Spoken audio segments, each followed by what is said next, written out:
సింహరాశి వారికి ఏడాది తర్వాత రాశాధిపతి అయినటువంటి రవి భగవానుడు విశేషమైనటువంటి శని భగవానుతో అష్టమంలో సంచారం చేసినప్పుడు తస్మాత్ జాగ్రత్త అని చెప్పి జ్యోతిర్విజ్ఞానం తెలియచేస్తుంది. సింహరాశిలో ఏ ఏ నక్షత్రాలు వస్తాయనగా మఖా నక్షత్రంలోని 4 పాదాలు, పుబ్బా నక్షత్రంలోని 4 పాదాలు, ఉత్తరా నక్షత్రంలోని 1 పాదం కలిపితే సింహరాశి. రాశాధిపతి రవి భగవానుడు. రాశిలోనే కేతు సంచార స్థితి, సప్తమంలో త్రిగ్రహ సంచార స్థితి, కుజదోషము, అష్టమంలో ఏడాది తర్వాత రవి భగవానుడు శని భగవానుడితో సంచారం చేయనప్పుడు చాలా గడ్డుకాలంగా భావించగలగాలి. కనుక ఈ ఏప్రిల్ మాసమంతనూ కూడా సింహరాశి వారు ఏదైనా కొన్ని నిర్ణయములు తీసుకునే కాల సమయంలో వీటిని వాయిదా వేసుకోవడం ఉత్తమోత్తమం. దూరావాయు జల ప్రయాణాలు చేసేటప్పుడు ఎన్నో జాగ్రత్తలు అవసరమని చెప్పి కూడా గుర్తు పెట్టుకోగలగాలి. క్రయ విక్రయాలు చేయకపోవడం, షేర్ మార్కెట్లో పెట్టుబడులు పెట్టకపోవడం ఉత్తమోత్తంగా భావించగలగాలి.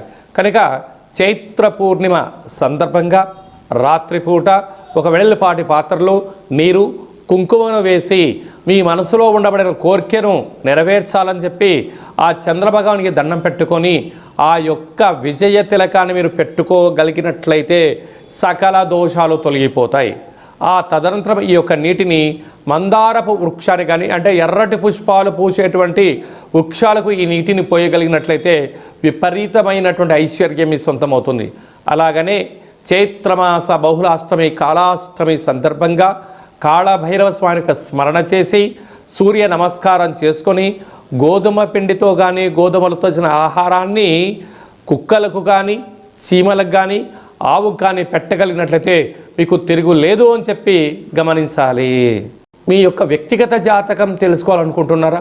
మీ యొక్క పేరు, పుట్టినటువంటి తేదీ, నెల, సంవత్సరం, పుట్టిన సమయం వ్రాసి వాట్సాప్లో పంపించగలిగినట్లయితే 100 సంవత్సరాల జాతకాన్ని వ్రాసి పంపించి మీరు పుట్టినప్పుడు గ్రహ గమనాలు ఎలా ఉన్నాయి, ప్రస్తుతం ఎలా ఉంటున్నాయి, రాబోయే కాలంలో ఎలా ఉంటున్నాయి, ఈ తెలుగు ఉగాది పండుగ నుంచి ఆదాయ వ్యయాలు, ఎలాంటి కార్యక్రమాలు ఆచరింపచేయాలి, ఎలాంటి కార్యక్రమంలో మనం విజయం సాధించబోతున్నామో అన్ని విషయాలను మీకు సవివరంగా సంపూర్ణంగా తెలియజేయడం జరుగుతుంది.